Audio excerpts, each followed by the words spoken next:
to the Harold Washington Post 1987 Hotline Show. For the next 13 weeks, we're going to bring you hot issues facing our veterans here in the state of Illinois, in the city of Chicago, and in the county of Cook. And one thing we're going to bring to your attention, as it was just relayed to me, that we have in Illinois over 565,000 veterans. In Cook County, we have at least 223,000 and some veterans in Cook County. And this show is for our veterans. And as I stated earlier, the show is going to be hot because it's live.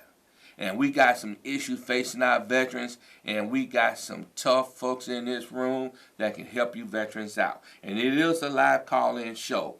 And the first person we want to bring to you is our own fantastic commander, Frank Thompson III. Welcome to the show, sir. Thank you very much. Glad to be here. Give us a little bit about yourself before we get into the nuts and bolts about the American Legion. Okay, I'm the commander of the Harold Washington American Legion Post, 1987, and the reason it's called 1987 is the year that he passed. All the American Legion Posts, they are named after members of the armed forces that has passed. And so from that, also that we deal with community service, community health programs and everything, statehood for the boys, girls, and everything. And we also deal with nursing home problems. For the veterans that's in nursing homes and stuff like that, we go and check on them every year, every often, and then we give them something every year for Christmas and stuff because they don't have anybody to come see them and they get lonesome sometimes. And so this is one of our obligations from the Harold Washington American Legion Post. Talk a little bit about the American Legion, when it got started, and why is the American Legion so important to us veterans, and why is it one of the most powerful military organizations that we have in the United States today? Well, American Legion, believe it or not, it started in Paris, France in 1919. It started overseas, and during that time they had the French Foreign Legion over there. And the group of people got together and they said, well, we go back home. We don't have nobody like they have over here, so they formed the American Legion. So they brought it back to the United States, and the first Afro-American American Legion post was Giles Post. Post 87. And then it started expanding, and in our district, which is the 3rd district, we have 19 posts. And it started from Harrison Street south to the state line, the Indiana and stuff. It goes all the way to Calumet City and Hazelcrest, Illinois. But we expand a lot, but like I said, we do a lot of things for all over. And in our district, we have a lot of history within ourselves. Not only we have mid-downtown, we have South Loop, we have Brownsville, Kenwood, Oakland, and whatever groups that come up in there, including Inglewood and stuff like that. But see, the idea to make us the way we are, we expand, and it's just like we are the melting pot of the American Legion. How many American Legion soldiers are there that we know that's still alive? What is that count? Since World War I, yes. And now 5. We have 5 from World War I, but now World War II. We every year, if you ever notice, when they be having free rides to Washington D.C. for them for their commemorations and stuff like that, we get them to go, and they're not just from American Legion; they from all over, and we have to recognize them, VFW and things like that. But see, we're all still part of the same organization. But see, one thing that we hold in common, that we are veterans, and veterans have to stick together. We have a motto. They say never leave a veteran behind. We cannot, because see, we got homeless veterans out there. We got veterans that need help with their benefits and stuff like that. That's what the American Legion is for. It's for you. We send out an olive branch for you. If you could if you're in the sea, drowning and everything, we throw you a lifeline. We want you to get that lifeline. We want you to grab a hold in it, because we will pull you in. Whatever problem that you have, call us. And we'll do whatever we can for you. We have service officers that is considered as lawyers for the American Legion. And we have other representatives, but it's the idea that we go out of our way to make sure that you are comfortable with your situations and stuff like that. And then too, we have relief disaster plans. We have a lot of things we do for our community, and not just our community, but other people's community. Because see, the idea, we are still in the United States, and the United States is our community. Brothers and sisters out there in television land, our veterans, you just heard the commander tell you a little bit about the good things from the American Legion Post as well as the Herald Washington Post. Now, there are some other key issues facing our veterans, and we want to touch a little bit on this issue of our homeless veterans. And why is it that we have so many homeless veterans? Well, we have homeless veterans for many reasons, because see, whether it's from Vietnam, Gulf War, or whatever it may have been, whatever conflict, you know, it's so sadly to say that they don't believe in the they don't believe in the government, and they don't believe in the VA hospitals and stuff, because see, it's like word by mouth. They not doing anything for me. I can't depend on them. And every time I hear about something, they use us as guinea pigs and stuff like that, but that's not true. The VA is there to help you. As long as you're a veteran, the VA will be there for you.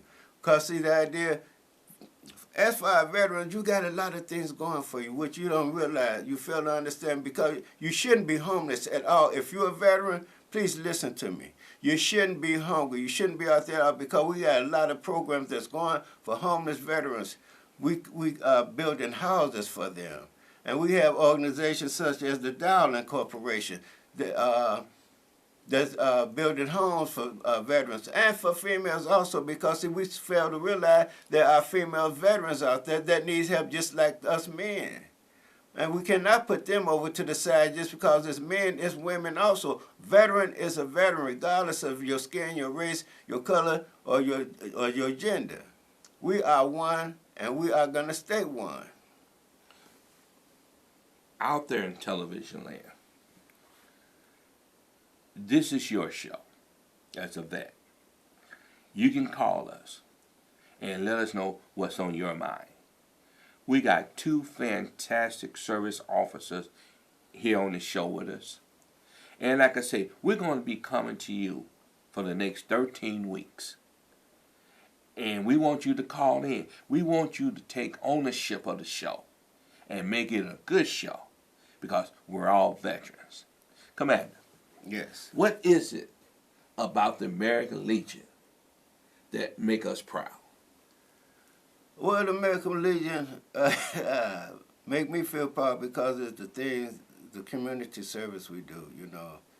And again, for the homeless, for the ones that's in nursing home, because like every year when we go take them things for Christmas and stuff, but we go there first in July, or between July and October, go to all the nursing homes that we can. I have 19 on my schedule. And we asked them, you know, how many, as the administration, how many veterans that they have, male and female, and we speak to each individual and ask them personally what would they like for Christmas. And we have a list. Maybe it could be a coat. Maybe it could be a jumpsuit, not jumpsuit, jogging suit, but various things that we have to offer for them. And then they have the right to choose what they want. And so once they choose it, then we bring it to them before Christmas But see, with my post, the Herald Washington American Legion Post 1987, we like to deliver them their gifts Christmas Eve or Christmas Day. And it's so hard touching to see them be crying and stuff because, see, no one goes to see them. A lot of family members just put you up in nursing homes and don't come pay no attention to you, don't come see how you doing, don't know what you're doing or whatever. But see, they say in a minute, I got my own business I'm trying to do and I don't have time for you. But see, we do. And we hear their stories, and the stories is hard touching because see, they want to tell you about they experience in the service and stuff, what they do and what they have done and stuff like that.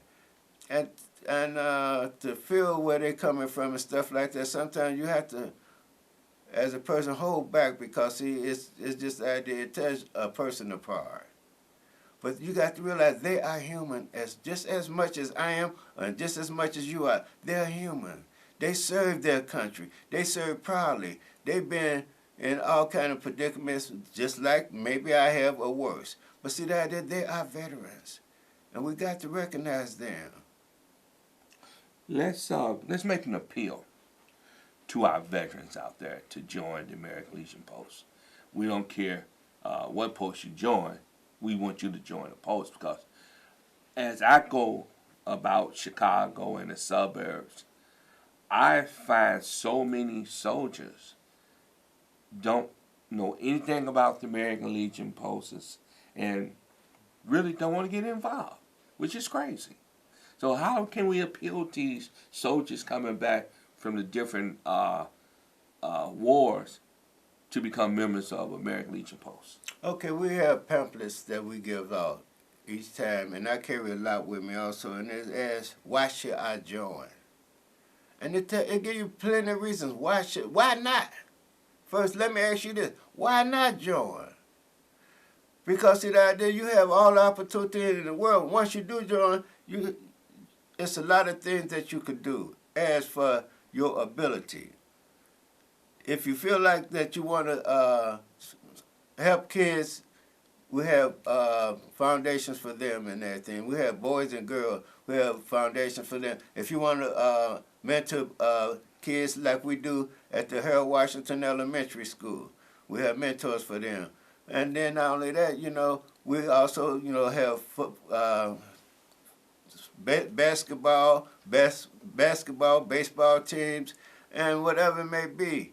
And just like for the women, young ladies, if they're in high school and everything, they could get a scholarship to go to nursing school. If you go to nursing school, we will give you a scholarship for each year that you're there until you all the way into college and stuff to help motivate you and stuff like that. And we also have a program affiliated with the Tuskegee Airmen because if you feel like flying, each month, the second Saturday of each month, just like when we hold our meetings at the Harold Washington American Legion Post 1987, each second Saturday of each month, you could go to Chicago Gary Airport, right off of I-94, and the Tuskegee Airmen, only if the conditions is right, they'll take you up and fly. You have to, from the age of 8 to 17, it may be 18 now, but from 8 to 17, they'll take you up in the air and let you fly.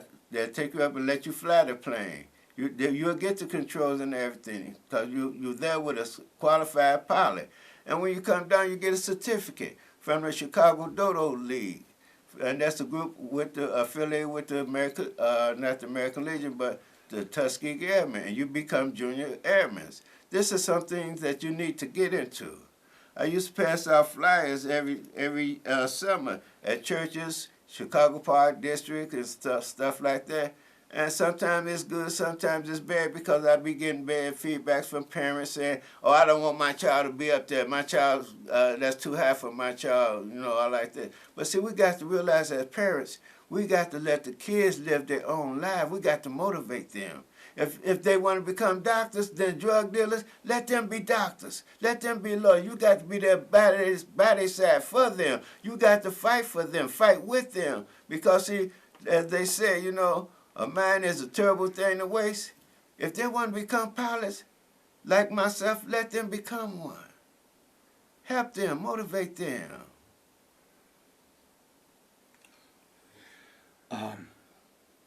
That was great. And what we want you guys out there in television land to understand is that once again, this is your show, the Hotline. The reason it's hot because it's live. And we know you got burning questions out there. And we know our veterans have a lot of issues. We have issue with being homeless. We have issue with being unemployed. We have issue with not getting the best, the proper medical care that you need. And our benefits. Okay. And we have problems with understanding and navigating through the benefit process. We know these issues because we hear these issues from our veterans out there. So, once again, we're going to be coming to you live every Wednesday, 6 o'clock in January, February, March, up until April. That's going to give us 13 weeks to be in your home and for you to call in and make this a successful show. Now, Commander, I know we got two fantastic gentlemen in the audience.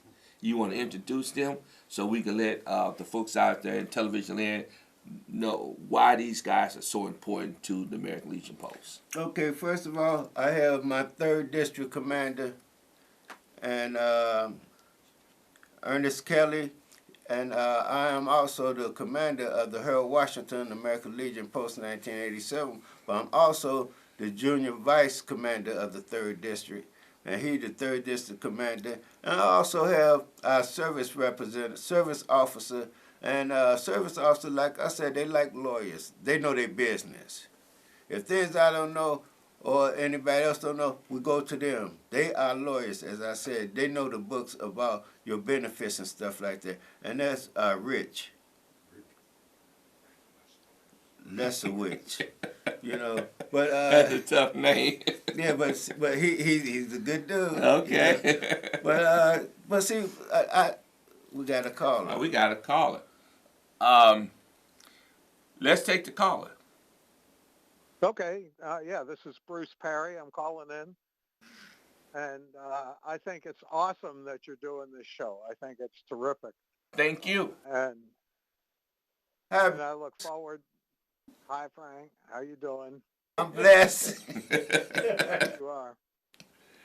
I think, you know, and I think it's really terrific that you've highlighted the needs of homeless veterans and that, you know, the difficulties that veterans face, everything from traumatic brain injury to post-traumatic stress disorder and other things that lead them to not wanting to get help from the VA directly. But organizations like the American Legion are available to help.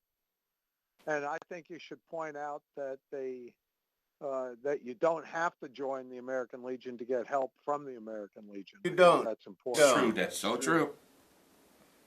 And I also think it was great that you highlighted women veterans. I know both you and I are highly familiar with the National Women Veterans United and the struggle that women veterans have when they come back from war zones and when they come back from the military, you know, and they have, you know, the difficulties they face, including military sexual trauma, as well as all of the things that men face. So, Right. This is great. I'm really glad you have this show going. Thank you for calling, and you get an opportunity to call back again. Hey, Bruce. Okay. Do we have another caller? Okay. Commander. Yes. Let's talk a little bit about why it is that in the positions of servicing our veterans, that you guys are like lawyers because you guys hold the key to information that we need. And a lot of veterans have a hard time navigating through the maze of the VA system. And how can we fix that? Well, I'll let my service officer answer that one. As far as fixing the system within the Veterans Administration itself, it's not going to be something that's going to be done overnight. Recently, as of last year, last October, the American Legion's National Legislative Branch and the Veterans Foreign Wars Legislative Branch put together a 10-point program to resolve some of the issues at the Veterans Administration. And right now it's called the Accountability First Appeals Modernization Act, and it goes under House Bill 5620. The format of the bill is basically giving the future secretaries of Veterans Affairs the powers to terminate and hold accountable VA employees at all levels within the VA if they're not doing their job correctly. Nothing is said on that. Whether they're doing the job correctly will require supervision. The second portion of the bill is the Appeals Modernization Act, and with that act, the service organizations went to the Congress, to the House, and stated that it's taking too long for appeals to be processed once all the evidence is in. And according to the new rule on this House bill, they want to get an appeal done within a year. I would say we're waiting to see what happens because, as all of us know, Mr. Trump has yet to select someone as a head of Secretary of Veterans Affairs. Okay, thank you for that answer. All right. Also, Stop. good answer. What we want to do right now is take a few minutes and talk about Dow Inc. and their fantastic project out in Fort Heights. Okay, Dow Inc. came to us asking for our support, which is great because it's like like Hands Across America that we had once before. It's veterans across America this time. Boots on the ground. Boots on the ground, and it's from April. Gonna start in April. It's April 24th until they get here to Chicago Heights. But it's starting from California. Can't think of the original spot. San Francisco. It's starting from San Francisco and going to end in Chicago Heights. And they're asking for all veterans from all over, whether you're a veteran from American Legion, VFW, AMVETS, or whatever, but as a veteran, period. They're asking for everybody help. So the idea for this fundraiser is for the homeless veterans. They're building houses for them. They need money. So this is the funds that they're seeking for. If you could give, we always hollering about homeless veterans. If you could help us to help them, it wouldn't be too many homeless veterans out here, especially in the south suburbs. And here in the city also. We're reaching out for you. We need help just like you all need help. We are here to help you all. So if you all can help us, we can help you. All right, thank you. And once again, we're going to bring you information about the village, the veteran village out in Fort Heights for the next 13 weeks because we need every help we can get for this project. Because once this project is done, there's going to be some other projects similar to this one. And we want to shout out to our technicians out there, our crew telephone folks, Jack Taylor and Brother Danny May, and we even got Obi out there helping out. Hey, is that our lady friend out there? Sylvia. What a fantastic show. We're getting ready to wind down. And hopefully next week when we come back, you can tell folks that you saw the show, you liked the show, and call in. And we like you very much. Please, we need to hear your opinion. Because this show is based upon not just us, upon you. The veterans out there, if you hear my voice, pay attention. Thank you very much. Until next time, thank you, Commander. Thank Until you. next time.